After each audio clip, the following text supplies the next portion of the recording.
Au dîner du réveillon, mon père a déclaré « Tu n'auras pas d'héritage » jusqu'à ce qu'il voie la liste Forbes. Au dîner de Noël, mon père a levé son verre et a prononcé des mots plus tranchants que n'importe quelle lame. « Tu n'auras aucun héritage. Tes frères le méritent. » Je n'ai pas protesté. Je n'ai même pas sourcillé. J'ai simplement hoché la tête en silence et continué à mâcher le pain de maïs sec que j'avais dans la bouche, essayant d'avaler cette boule de honte qui m'était restée dans la gorge pendant des années. Puis c'est arrivé. Mon neveu a eu le souffle coupé, l'écran de son téléphone illuminant toute la table. Oncle Ethan est sur la liste des personnalités riches de Bloomberg, a-t-il lâché. La pièce s'est figée, les fourchettes suspendues en l'air. Les larmes de ma mère ont coulé. Les visages de mes frères ont perdu leur couleur. Et mon père, il est devenu blême, comme si le sol venait de se dérober sous ses pieds. Dans ce silence, j'ai réalisé que ma vie était sur le point de changer pour toujours. Mais avant de partager mon histoire avec vous, j'aimerais savoir que vous êtes là avec moi.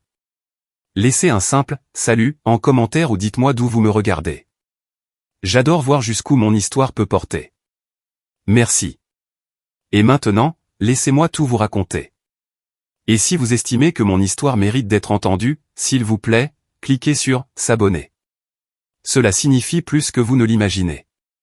Je m'appelle Ethan Walker et ceci est la vérité que je n'aurais jamais cru raconter. Quelques heures avant que ce souffle coupé n'illumine la table et ne pétrifie ma famille, je n'étais qu'un fils faisant monter doucement une Chevy de location sur la sombre échine de Maple Ridge, les pneus chuchotant sur la neige tassée. La ville de Willow Creek scintillait en contrebas avec les lumières de son gala de la moisson d'hiver. C'était l'après-midi du 23 décembre 2024. L'air avait l'odeur de mon enfance. Sève de pain et fer froid provenant des stalles des chevaux de la maison Walker. 2 étages de bois blanchis par le soleil et d'orgueil tenace attendaient au sommet, comme un jugement que j'avais reporté trop longtemps. Maman m'avait appelé 2 jours plus tôt et m'avait dit « Rentre à la maison, Ethan. Cette année, la famille a besoin de toi à table. » Les rumeurs avaient fait le reste. Papa annoncerait son successeur au dîner de Noël. J'ai laissé ma Rivian dans un garage de Los Angeles où elle ne pourrait pas faire de vagues, j'ai pris la Chevy à la place et j'ai caché mon stylo plume préféré dans la poche de mon pull, tel un secret que je n'étais pas prêt à partager. Le panneau à l'entrée, Walker AgriWorks, portait une fine couche de givre. J'ai franchi le portail et reçu le genre de salut que j'attendais désormais de nos employés de ranch, poli, distant, comme celui qu'on adresse au cousin d'un voisin. Les planches du porche ont gémi quand j'ai mis le pied dessus. Maman était déjà là, encadrée dans l'embrasure de la porte, une odeur de cannelle et quelque chose de chaud flottant derrière elle. Elle m'a serré dans ses bras comme le font les mères quand elles savent que vous avez vécu de café et d'adrénaline plutôt que de repos. Sa joue était froide, sa voix basse. « Tu as l'air fatigué. Est-ce que tu manges ?» Je lui ai dit que tout allait bien, que je continuais mon « truc » dans la tech et j'ai senti ses doigts serrer mon bras comme si elle pouvait mesurer la vérité de cette façon. Par-dessus son épaule, la maison semblait à la fois familière et étrange. Des guirlandes sur la rampe, des traces de bottes sur le tapis, et tout était accordé à la saison, sauf nous. Papa est apparu dans l'encadrement de la porte de son bureau, la main sur le cadre, de la même manière qu'il se tenait quand je rentrais après le couvre-feu. « Ça fait un bail », a-t-il dit, comme si mon nom était un détail qu'il hésitait encore à utiliser. « Oui, monsieur », ai-je répondu, car il y a des réflexes qu'on ne perd jamais, même quand on construit des plateformes qui anticipent les sécheresses. Son regard a fait ce qu'il faisait toujours, un bilan silencieux de l'homme en face de lui, puis il s'est reculé dans la lumière de la lampe. Les murs derrière lui étaient bondés de photos encadrées de grandes serrant des mains et de trévis coupant des rubans, image après image des fils qui étaient restés et qui, en restant, avaient gagné leur centimètre carré sur l'hôtel familial. J'ai rapidement cherché ma propre image et j'ai trouvé le même vide que la dernière fois. Rien après le jour où je suis parti pour l'UC Berkeley. Dans la cuisine, les belles assiettes étaient sorties, la saucière posée comme une promesse. J'ai monté mon sac à l'étage, ouvert la porte de mon ancienne chambre et j'ai dû sourire. Le bureau avait encore un rectangle pâle là où se trouvait mon premier ordinateur, le vernis autour, une histoire plus sombre et plus brillante. Une fine couche de poussière recouvrait le rebord de la fenêtre, le genre qu'on ne remarque que lorsqu'on y passe un doigt pour y écrire son nom. Je ne l'ai pas fait. J'ai posé le stylo sur le bureau, les regardé rouler et s'arrêter, et j'ai laissé le passé frapper une fois à la porte avant de le renvoyer. Maman a crié d'en bas que nous aurions un invité spécial pour le dîner. Elle a gardé le nom secret, comme un cadeau emballé, mais la chaleur dans sa voix m'a tout dit. Linda Brooks, mon ancienne professeure de mathématiques, la femme qui avait dit au fils d'un rancher que les chiffres pouvaient être une carte pour partir et une carte pour revenir. De retour en bas, je suis tombé sur Grant et Travis en train de faire des comptes autour d'un café et de feuilles de calcul, de la même manière que d'autres frères comparent des chaussures de ski. Grant a levé les yeux et a souri de cette manière de grand frère qui me donnait toujours l'impression d'avoir 12 ans. La vallée carbure toujours aux idées, a-t-il dit, comme si c'était un charme qu'il pouvait utiliser pour maintenir son monde intact. On a beaucoup de neige cette année, ai-je répondu, et j'ai vu la déception vaciller en lui quand ma plaisanterie a ricoché contre le mur que j'érigeais. Travis m'a tapé sur l'épaule, facile et affable comme toujours. Content de te revoir, mec, a-t-il dit, et je l'ai cru, même s'il ne savait pas comment le montrer. Papa a demandé le benedicite, une habitude dans notre maison quand il voulait que la soirée se déroule sans accroc. Il a parlé de l'héritage des Walker, de la terre, de la sueur et de la nécessité de garder son nom propre dans une ville qui se souvient de tout. Il a dit, nous honorons le travail en choisissant les bonnes mains pour le reprendre. Il n'a jamais dit les miennes. Cela ne m'a pas surpris. Je me suis glissé sur le porche un instant, aspirant l'air froid dans mes poumons jusqu'à ce qu'il pique, et j'ai regardé par-delà la crête, où les pins se découpaient en noir sur un ciel déclinant. Je me suis dit pourquoi j'étais venu, pour écouter, m'asseoir, garder une voix calme et refuser de faire une scène, même si la scène essayait de m'y forcer. J'ai touché le stylo dans ma poche, senti son corps lisse comme une colonne vertébrale que j'avais empruntée, et je suis rentré. Mon téléphone a vibré juste au moment où maman m'a demandé de l'aide avec les cartons de table. Un message de mon directeur des opérations, sois prêt après le dîner. On a un gros truc, ça pourrait affecter le déploiement au Nebraska. J'ai rangé le téléphone, serré le poing autour du stylo et entendu mon nom venant du couloir, comme quelqu'un qui teste un micro. Les chaises ont grincé, les couverts ont tinté. Toute la ville, semblait-il, s'était rassemblée dans notre salle à manger, incarnée par une douzaine de parents et une vie d'attente. Le dîner de Noël commençait, et que je le veuille ou non, j'allais assister à un couronnement. J'ai appris qu'un homme peut aimer d'où il vient et refuser de vivre selon ses règles. Cette leçon a commencé dans une grange pleine de courants d'air avec un ordinateur de seconde main et une enseignante qui pensait que l'avenir appartenait à quiconque était assez courageux pour le revendiquer. Tandis que la dinde reposait et que la maisonnée trouvait sa place, je me suis glissé par la porte de la buanderie et j'ai traversé la cour enneigée jusqu'à l'ancien hangar à matériel. La serrure se bloquait toujours par temps froid. Elle était bloquée aujourd'hui aussi. J'ai forcé la porte avec mon épaule et j'ai respiré un mélange de poussière, d'huile et de souvenirs. L'imposante trieuse de graines sur laquelle nous bricolions se trouvait contre le mur du fond, moderne dans son boîtier, mais fredonnant toujours le même son animal et grave que lorsque j'avais 15 ans et que je pensais que les machines pouvaient écouter si on le leur demandait correctement. Sous une bâche, j'ai trouvé la tour beige qui m'avait transporté à travers l'adolescence. J'ai posé ma paume dessus et je me suis senti stupidement comme si j'allais réveiller un chien endormi. Quand je l'ai branché et que le ventilateur a émis ce vrombissement tenace, quelque chose dans ma poitrine s'est détendu. Le moniteur a clignoté pour afficher un écran de connexion que personne n'avait pris la peine de changer depuis une décennie. J'ai tapé le mot de passe et là, il y avait un dossier nommé « Qui sort V1.2 ». Je l'ai ouvert et j'ai regardé un code qui semblait à la fois naïf et prophétique, des lignes de commentaires empreintes de mon impatience d'adolescent. Un filtre de débruitage rudimentaire construit à partir d'équations que j'avais tracées sur du papier à la table de la cuisine, les débuts d'un modèle de notation pour les graines basé sur le son et des motifs de microfracture. La voix de ma professeure a traversé les années, chaleureuse, assure-toi que la technologie ne combat pas l'agriculture, Ethan. Elle la libère. Un autre hiver s'est déroulé avec cette pensée, le gala de la moisson d'hiver qui m'a couronné d'une médaille en fer blanc et d'un titre dans le journal de l'école pendant que papa serrait la main d'un acheteur en gros à 3 comtés de là. Maman se tenait dans la foule et applaudissait comme si j'avais fendu un atome. Madame Brooks a pressé le métal dans ma paume et a dit qu'il ternirait si je le gardais dans un tiroir. Je lui ai dit que je le porterais quand je serais plus grand. Je ne l'ai pas fait. Je l'ai gardé, cependant, quelque part dans une boîte qui a voyagé de dortoir en sous-location, d'appartement en bureau. Le ruban a déteint sur le papier qui l'entoure. Le présent est revenu brusquement lorsque le voyant d'état de la trieuse a clignoté. Mes mains ont bougé comme si elles avaient une mémoire distincte de la mienne. J'ai branché un câble du PC au port de diagnostic de la trieuse et j'ai ouvert l'interface série.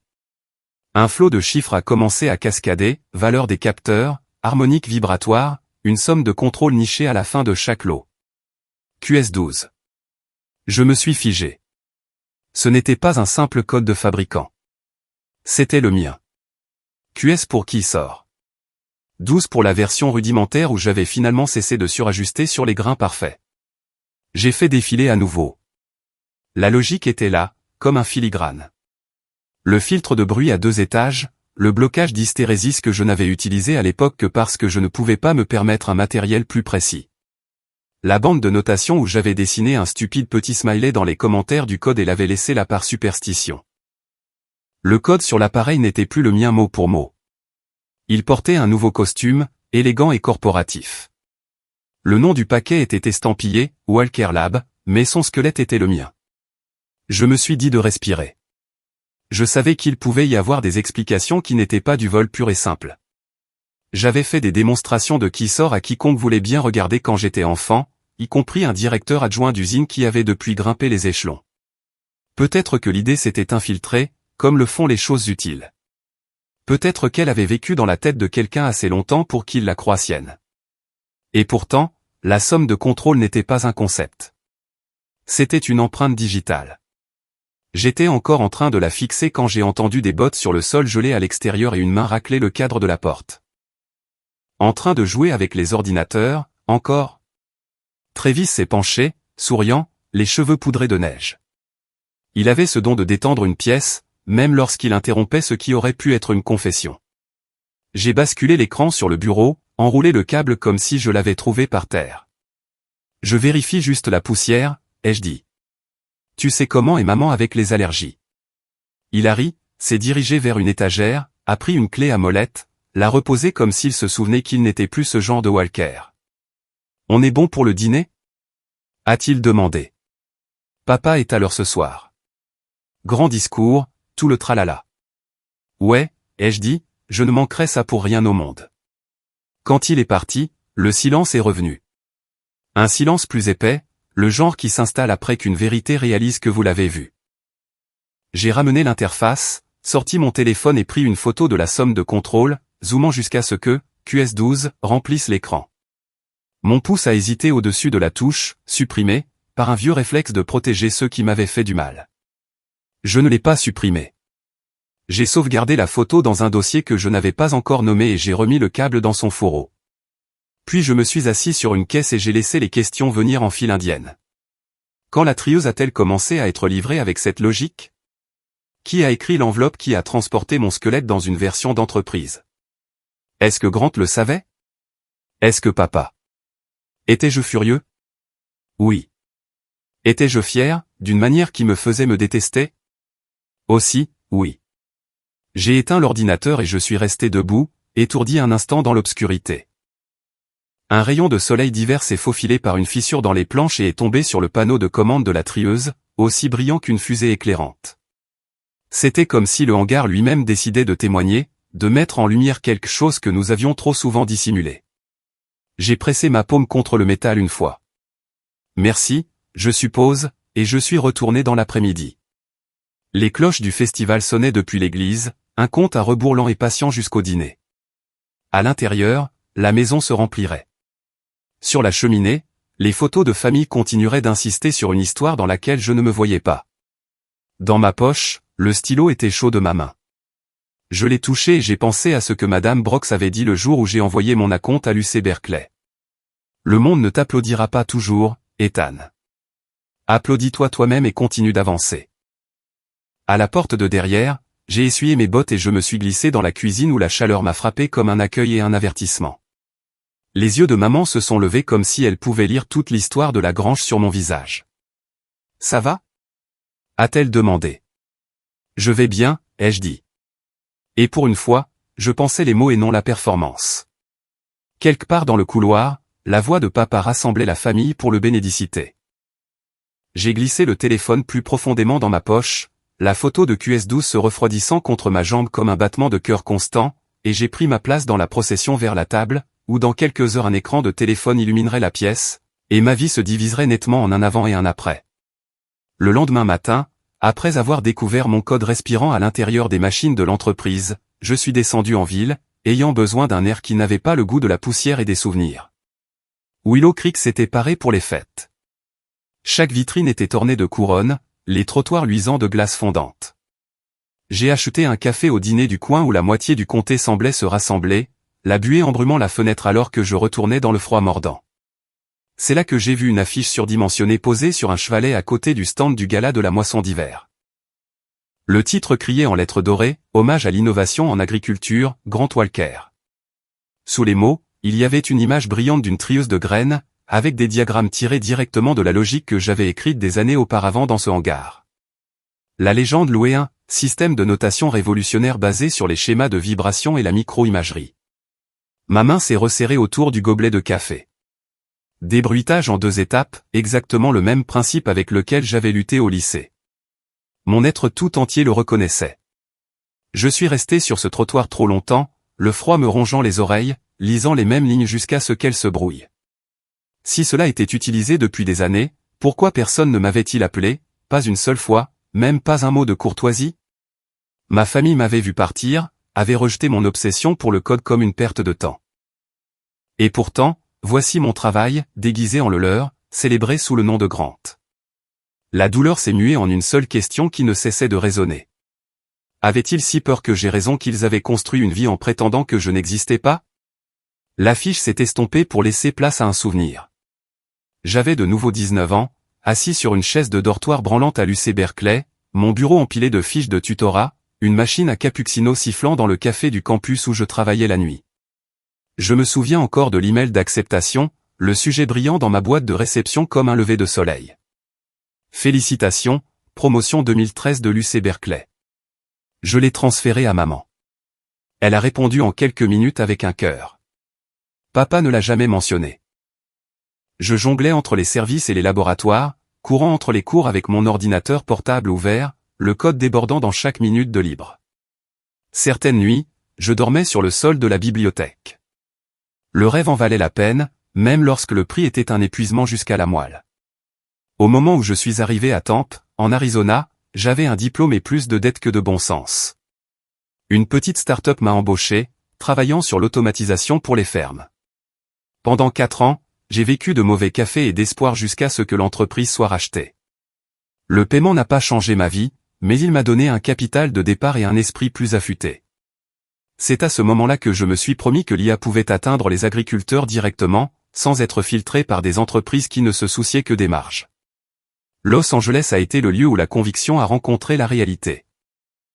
FarmMind AI a commencé dans un appartement exigu aux murs fissurés et avec un canapé qui me servait de lit. Je me souviens de compter chaque facture de serveur, chaque ligne de code, me demandant si nous allions tenir jusqu'au matin. Par 2 fois, nous avons failli mettre la clé sous la porte. Par 2 fois, j'ai pensé à retourner en rampant en Arizona pour admettre ma défaite. Mais à chaque fois, je prenais mon stylo plume, celui que j'avais acheté le soir où nous avons atteint 2 millions d'utilisateurs, et je me disais que si le monde ne me reconnaissait pas, je me reconnaîtrais moi-même. Ce stylo est devenu mon serment silencieux. Continue d'avancer, même si personne n'applaudit. Une rafale de vent m'a ramené dans la rue de Willow Creek. L'affiche brillait toujours du nom de Grant. J'ai plié la version dépliant du stand et l'ai glissée dans ma poche. La preuve discrète d'un vol que personne d'autre ne voulait nommer. Ce soir, me suis-je dit, je resterai silencieux. Ce soir, il ne s'agissait pas de moi. Mais le silence était devenu coûteux, et je n'étais pas sûr de pouvoir me le permettre plus longtemps. Comme pour me répondre, mon téléphone a vibré. Un message de Madame Brox. Maman devait lui avoir donné mon numéro. Je serai là ce soir, écrivait-elle. Fier de toi. J'ai lu les mots 2 fois, m'arrêtant à la ligne, fier de toi, et j'ai senti le sol basculer sous mes pieds.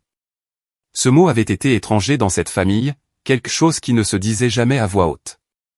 Le voir écrit, surtout par la femme qui m'avait la première donné confiance, était presque plus que je ne pouvais supporter. J'ai marché jusqu'à la place de la ville où le sapin de Noël se dressait, des guirlandes d'ampoules colorées se poursuivant le long des branches. Des enfants filaient autour de la patinoire, leur rire résonnant dans l'air glacial. J'ai tenu le café, laissant la chaleur me brûler les paumes, et j'ai murmuré la question que j'avais enterrée pendant des années. S'ils ne m'ont jamais cru avant, pourraient-ils un jour me croire pour les bonnes raisons? Pas pour l'argent, pas pour un titre de journal, mais pour le travail lui-même. Le clocher de l'église a sonné à travers la place, l'heure me ramenant à la réalité. Le dîner attendait. Une chaise avait été mise pour moi. L'annonce que tout le monde attendait aurait lieu ce soir. J'ai relevé le col de mon manteau, j'ai repris le chemin de Maple Ridge et j'ai senti le poids de l'affiche dans ma poche comme une pierre.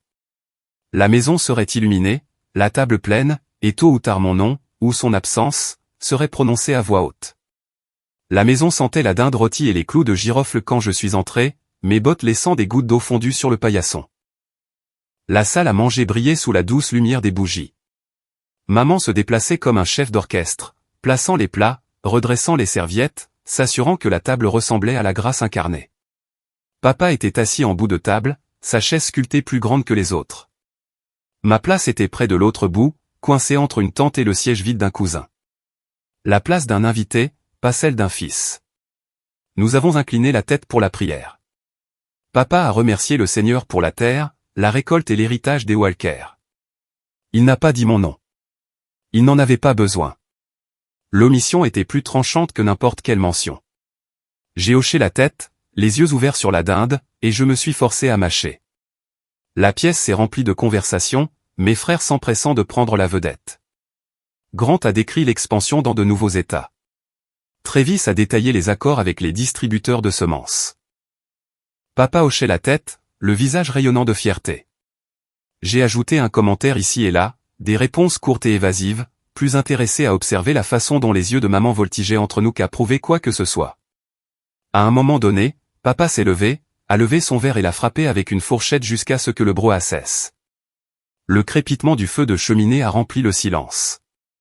Ce soir, a-t-il dit, je veux honorer les fils qui ont porté notre nom avec force. Grant sera PDG. Travis sera chef des ventes. Ils ont gagné le droit de porter l'héritage Walker. Ethan. Il s'est tourné vers moi. Tu as choisi une autre route. Tu ne recevras pas d'héritage de cette famille. Ma poitrine s'est serrée, mais mon visage ne l'a pas trahi. J'ai déchiré un morceau de pain de maïs, l'ai mis dans ma bouche et j'ai mâché lentement. Le silence était la seule arme qui me restait à ce moment-là, et je l'ai manié comme de l'acier. Puis c'est arrivé. Mason, mon neveu, penché sur son téléphone sous la table, a laissé échapper un cri qui a brisé le rituel. Oncle Ethan est sur la liste des personnalités riches de Bloomberg. Sa voix a fendu l'air. La pièce s'est figée. Chaque fourchette était suspendue. Tous les yeux se sont tournés vers l'écran lumineux. Il le tenait en l'air. Ma photo, mon entreprise, ma valorisation. 3,8 milliards d'euros flamboyaient à la lumière, à la vue de tous. Les mains de maman se sont portées à sa bouche, des larmes s'échappant. Le sourire de Grant s'est figé en une expression de confusion. Les yeux de Travis se sont agrandis, mêlant admiration et peur. Tante Margaret s'est penchée en avant, la voix vive. Martin, comment as-tu pu dire une chose pareille, ce soir en plus? Le visage de papa a perdu ses couleurs. Il avait l'air comme si le sol s'était dérobé sous lui, le laissant exposé devant les siens. J'ai posé ma fourchette, levé mon regard et croisé ses yeux directement pour la première fois de la soirée. Ma voix était calme, posée, mais elle portait les années qu'ils avaient refusé d'entendre. Je n'ai jamais eu besoin de l'héritage. J'ai bâti le mien. Ce que je voulais, c'était quelque chose que vous ne m'avez jamais donné, la reconnaissance. Être vu pour qui je suis. La table était silencieuse, chaque oreille tendue, chaque visage pris entre la honte et la révélation. Le festin refroidissait sous le poids de la vérité, le sapin de Noël clignotant dans le coin comme s'il savait que quelque chose venait de se briser. Le champ de bataille n'était plus la terre ou l'argent. C'était la simple question de la valeur, et pour la première fois, elle avait été posée à voix haute.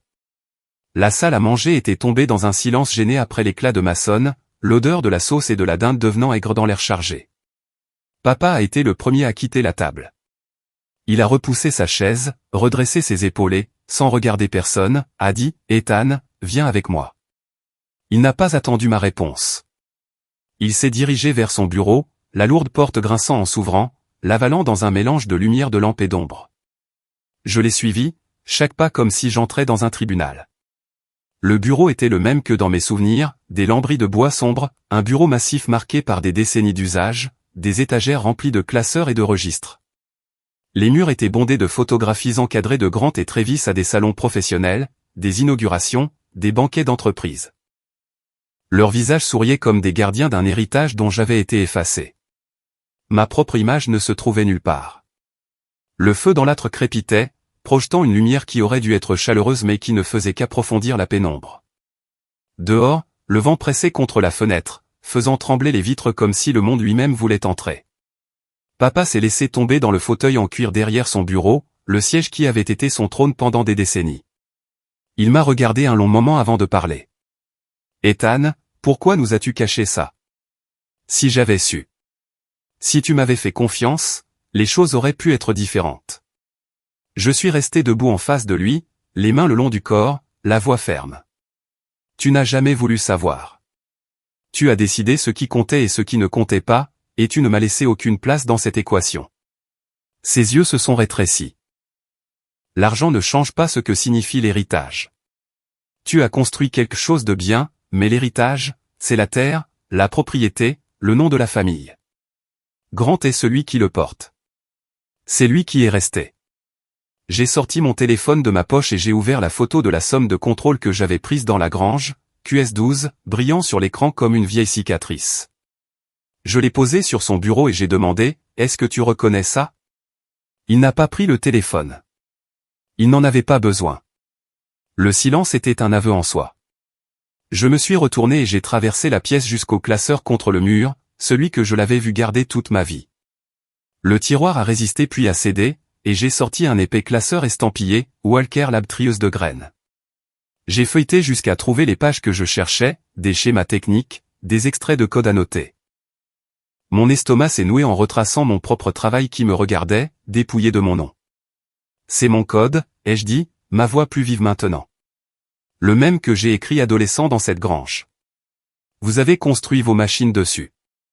Vous l'avez vendu sous le nom de Walker Lab. Pourquoi mon nom n'est-il jamais apparu une seule fois dans cette maison, dans cette entreprise, dans ta bouche? Papa s'est frotté les tempes, l'air plus vieux que je ne l'avais jamais vu. Il a laissé échapper un long soupir. Je le savais. Je savais que c'était le tien. Mais si je l'admettais, l'entreprise serait vue comme s'appuyant sur un garçon qui était parti. Les gens diraient que nous ne pouvions pas tenir sans toi. Je devais protéger l'image, la réputation. Il ne s'agissait pas de toi, Ethan. Il s'agissait de contrôle. Je l'ai dévisagé, le poids des années de silence s'abattant sur moi. Tu m'as effacé pour garder le contrôle. Tu n'as pas protégé la famille. Tu as juste protégé ta peur. Tu n'as pas besoin de protéger l'image, papa. Tu as besoin de protéger la vérité. Il a baissé les yeux sur le bureau, sur le téléphone qui brillait encore de la preuve qu'il ne pouvait nier, ses mains tremblant légèrement à la lueur du feu. Pour la première fois, je n'ai pas vu l'homme qui avait bâti un empire sur la terre et l'obstination, mais un homme terrifié à l'idée de perdre les murs qu'il avait construits autour de lui. Je me suis tourné pour partir, la porte lourde dans ma main. La lumière du feu vacillait sur son visage, y dessinant des rides profondes qui ressemblaient plus à des fissures qu'à de la force. À ce moment-là, il n'était pas le patriarche inflexible contre lequel j'avais lutté toute ma vie. Il était juste petit, fatigué et vieux. Je l'ai laissé là, dans l'ombre, seul avec les flammes et la vérité qu'il avait tenté d'enterrer. Plus tard dans la soirée, toute la ville s'est rassemblée dans la salle du gala de la moisson d'hiver, un grand bâtiment en bois décoré de guirlandes et de lumière, bourdonnant de musique et de bavardage. Willow Creek s'animait chaque décembre, et cette année, la célébration avait une pointe d'anticipation. Les gens avaient déjà chuchoté à propos de la scène du dîner, de la liste de Blomberg, de moi. Les regards nous suivaient alors que la famille Walker entrait, chaque coup d'œil un mélange de curiosité et de jugement. La salle sentait le cidre chaud et le pain. Des guirlandes d'ampoules colorées couraient le long des poutres. La scène était décorée de bannières louant l'innovation en agriculture. Le maître de cérémonie s'est approché du micro, sa voix retentissant. Ce soir, nous honorons Grant Walker pour son travail révolutionnaire dans l'application de l'intelligence artificielle au tri des semences, augmentant l'efficacité et les rendements dans toute la région. Des applaudissements se sont élevés, bien que clairsemés, et mon estomac s'est noué alors qu'une affiche géante s'illuminait sur l'écran derrière lui. C'était le schéma que je connaissais aussi bien que mon propre reflet. Le système de notation basé sur les signatures vibratoires et l'imagerie microscopique, la même architecture que j'avais construite à partir de rien d'autre que d'un espoir tenace dans ce hangar. Le filigrane de ma jeunesse habillée d'un vernis d'entreprise. J'ai serré le stylo plume dans ma poche jusqu'à ce que ses bords me rentrent dans la paume. Les yeux de ma mère se sont tournés vers moi. Peur et excuses s'y mêlaient. Papa était assis, raide, son visage un masque, mais j'ai vu la tension dans sa mâchoire. Grant se tenait sur scène, souriant tandis que la foule applaudissait, serrant des mains, hochant la tête aux louanges. L'affiche nous dominait tous, indéniable dans son plagiat. Puis une voix s'est élevée, ferme, claire, inébranlable. Madame Brox s'est levée de son siège parmi la foule. « Mesdames et messieurs, a-t-elle dit, j'étais la professeure de mathématiques d'Ethan. Je l'ai vu écrire ces mêmes algorithmes quand il était encore au lycée. Ce travail est le sien. » Un murmure a balayé la salle, plus fort que les applaudissements, plus vif que n'importe quelle question. Les visages se sont tournés vers moi, vers Grant, vers papa. Le sourire de Grant s'est fissuré. « Ce n'est pas vrai, a-t-il lâché, la voix montant. J'ai développé ce système avec l'entreprise. Ethan est parti. Il a abandonné la ferme. C'est moi qui suis resté et qui ai fait le travail. J'ai avancé, ma voix calme, mais tranchante. Tu es resté, mais tu t'es tenu sur les fondations que j'ai construites. Tu as utilisé ce que j'ai créé sans jamais le reconnaître une seule fois. La foule s'est agitée, inquiète, avide de vérité. Le visage de Grant est devenu rouge, sa voix vacillant. Papa a dit que c'était pour le mieux. Personne n'avait besoin de savoir que c'est toi qui l'avais écrit. Les mots lui ont échappé avant qu'il ne puisse les rattraper. Un silence stupéfait est tombé comme un rideau. La salle a éclaté en chuchotements. Des accusations portées par chaque souffle. L'image fière de l'héritage Walker a tremblé. Les gens qui avaient fait confiance à ma famille pour leur gagne-pain nous regardaient différemment maintenant. Le nom qui avait été une armure était soudain un verre fragile. Je suis resté immobile, laissant la tempête tourbillonner, le stylo toujours dans ma main. Je n'avais plus besoin de crier ou de prouver quoi que ce soit. La vérité avait déjà parlé. Je me suis retourné, j'ai quitté la scène et j'ai laissé le son d'un monde qui s'effondrait derrière moi. L'air nocturne m'a frappé le visage, froid, alors que je sortais dans la neige. Willow Creek ne verrait plus jamais ma famille de la même manière. Moi non plus. La nuit après le festival, Willow Creek était recouverte d'une épaisse couche de neige. Le ciel pesait, le silence n'étant rompu que par le crissement des bottes sur le porche et le gémissement de la vieille maison des Walker qui gardait ses secrets. Des invités de la salle nous avaient suivis. Voisins et parents, ne voulant pas partir sans savoir ce qui allait suivre. À l'intérieur, dans le grand salon, le feu crépitait, sa lueur projetant de longues ombres sur les murs. Je suis entré et j'ai senti tous les regards se tourner vers moi. Papa était assis, affalé dans le grand fauteuil qu'il avait toujours utilisé comme un trône, la lumière du feu creusant de profondes rides sur son visage. Grant et Travis se tenaient à ses côtés, comme des sentinelles gardant un roi déclinant. Maman se tenait en retrait, les mains jointes, les yeux humides mais le regard ferme. L'air était si lourd de silence qu'il en vibrait. Grant a craqué le premier. Sa voix était vive, cassante de colère. Tu nous as humiliés ce soir. Tu as démoli l'entreprise devant tout le monde. Tu ne fais plus partie de cette famille. Je lui ai fait face. Ma voix ne s'est pas élevée. Je n'ai jamais cessé de faire partie de cette famille. Vous avez effacé mon nom de ce que j'ai créé, mais vous n'avez pas pu effacer la vérité. Papa s'est relevé de son fauteuil, sa carrure toujours large mais ses membres tremblants. Si tu rends ça public, tu nous détruiras. Tu comprends? Cette entreprise nourrit Willow Creek. Elle met un toit sur la tête des gens. Si tu la mets à nu avec tes accusations, tu ruineras bien plus que moi. J'ai sorti le classeur de mon manteau et je l'ai posé sur la table. Les mêmes documents que j'avais tirés de son armoire plus tôt. L'entreprise fonctionne grâce à mon travail depuis des années. Pas celui de Grant, pas celui de Travis, pas le tien. Le mien. Les algorithmes que vous qualifiez d'enfantins quand j'avais 17 ans sont la base des machines que vous vendez. Vous avez bâti votre héritage sur le code du fils que vous avez rejeté comme un rêveur. Un murmure a parcouru la pièce, des voisins chuchotant, des cousins se penchant en avant. Tante Margaret est sortie de la foule, sa voix ferme et accusatrice. Je l'ai vue à l'époque. J'ai vu Ethan travailler des nuits dans ce hangar, griffonnant sur du papier jusqu'à avoir des crampes aux mains.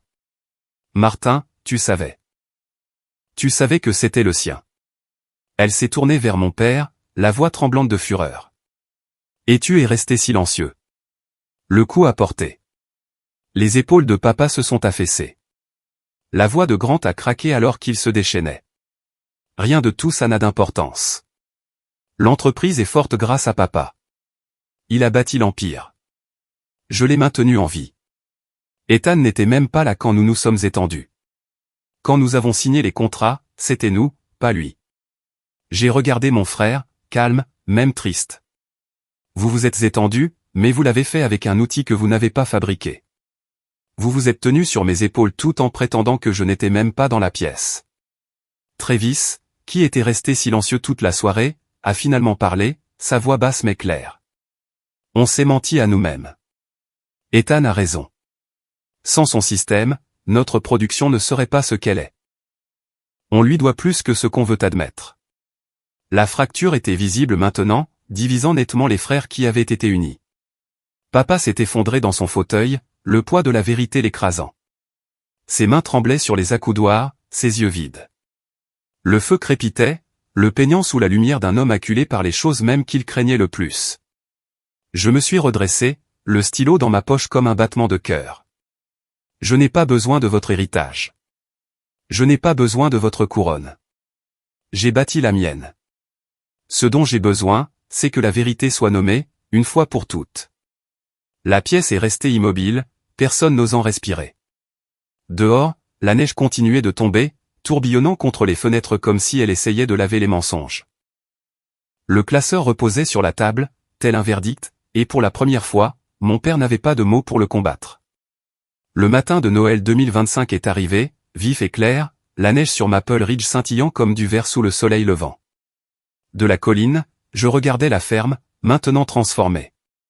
Les granges et les champs étaient familiers, mais à côté s'étendaient des serres lumineuses, leurs panneaux vivants de capteurs et de lumière, les mêmes systèmes que j'avais autrefois écrits seul dans un hangar poussiéreux. Ce n'était plus seulement une ferme. C'était quelque chose de nouveau, un pont entre le passé et l'avenir.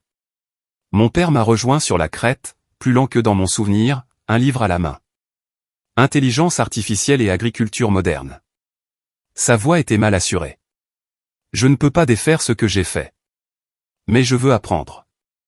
Je veux te comprendre. Pour une fois, il n'y avait aucun jugement dans ses yeux, seulement de l'effort. J'ai hoché la tête, non pas triomphant, mais soulagé, le nœud à l'intérieur de moi se desserrant. Plus tard, Grant et Travis ont marché avec moi à travers la serre. Au lieu de se vanter, ils posaient des questions. Et si on utilisait ces modèles pour les tests de semences ? A dit Grant. Travis a ajouté, pense à tout le gaspillage qu'on pourrait réduire. Ce n'était pas des excuses, mais c'était un début. Ce soir-là, au dîner, papa s'est levé, non pas en bout de table car il n'y en avait pas, et a annoncé le « Fonds Avenir Walker » et la « Bourse Brox ». Pour la première fois, notre nom signifiait plus que la terre. Il signifiait rendre aux autres. Les applaudissements se sont élevés, et cette fois, ils semblaient mérités. Chloé m'a montré ses premières lignes de code. Mason a brandi sa lettre d'acceptation de l'UC Berkeley et Logan a parlé de construire une entreprise durable. J'ai vu en eux non pas le devoir, mais la possibilité.